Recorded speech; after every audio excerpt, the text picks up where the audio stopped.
Joe Clarke thrives again as Notts dominate day 3. Honours were largely even in the hotly anticipated duel between friends and England colleagues Joe Root and Stuart Broad on day 2, but Notts were able to chip away at the Yorkshire batting order to put themselves in the box seat in the game. Root still remained, however, 56 not out overnight and ready to resume hostilities with Broad in the morning session. Under grey and gloomy conditions at Trent Bridge, the Nottinghamshire bowlers were able to find some swing to make life uncomfortable for the Yorkshire batsmen early on. And Fletcher duly made the breakthrough when, having driven the previous delivery before, Tattersall went for it again and was comprehensively bowled. Waite came out to join Root and showed some sound technique in only his 7th first-class match. Notts changed tack and brought on Samit Patel to bowl some left-arm spin, and it worked wonders almost immediately as Root charged down the pitch to smash him to the boundary, but succeeded only in edging to Mullaney at slip, a huge breakthrough for Notts in removing the England captain for 73. And Yorkshire looked to be in big trouble when Patel struck again to take Waite's edge, Mullaney pouching the catch with a little bit of help from Tom Moores. The introduction of Patel proved a masterstroke when for the third time in less than 20 minutes he took the edge and Mullaney the catch. This time it was Yorkshire captain Patterson who fell. Yorkshire's last wicket pair weren't going to die wondering as Code decided to take Patel on, hitting him for consecutive sixes. Nottinghamshire decided enough was enough and they brought Broad back into the attack, the England seamer digging a short one into Olivier, who could only fend it behind to the keeper. Yorkshire all out for 291, a significant lead for Notts of 117. Code finishing 26 not out. In the Nottinghamshire reply, Code took the positive momentum from smashing a few runs into his bowling, and he angled one across Slater to find the edge, lithe with the catch at second slip.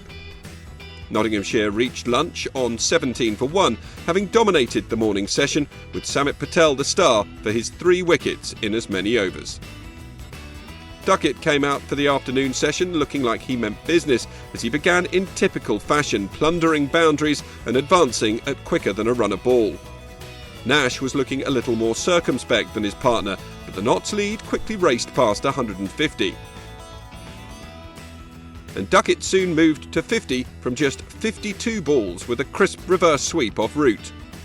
The Notts man looked to be taking the game away from Yorkshire when Olivier came round the wicket and was able to cramp him for room.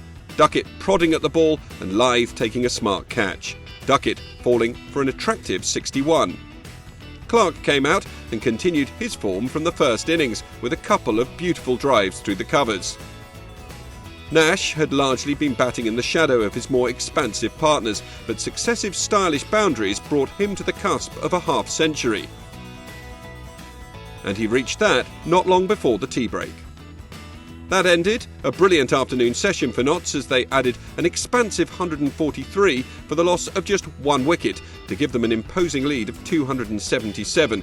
They would look to push on for a declaration to set up a win on day 4. Notts picked up as they left off after the tea break, looking to push on towards a lead of 400 before a potential declaration. Yorkshire were able to stem the run rate slightly, but Nash and Clarke brought up the 100 partnership before Nash fell for 75 trying to pull Olivier to the boundary, but only succeeding in finding the hands of Root. Clarke then brought up his 50 by whipping Patterson to the square leg boundary. And the arrival of Mullaney saw a rapid increase in the run rate as he took both Root and Olivier for boundaries. He quickly reached his 50 at a runner ball, but was then cleaned up trying to smash Waite to the boundary once more.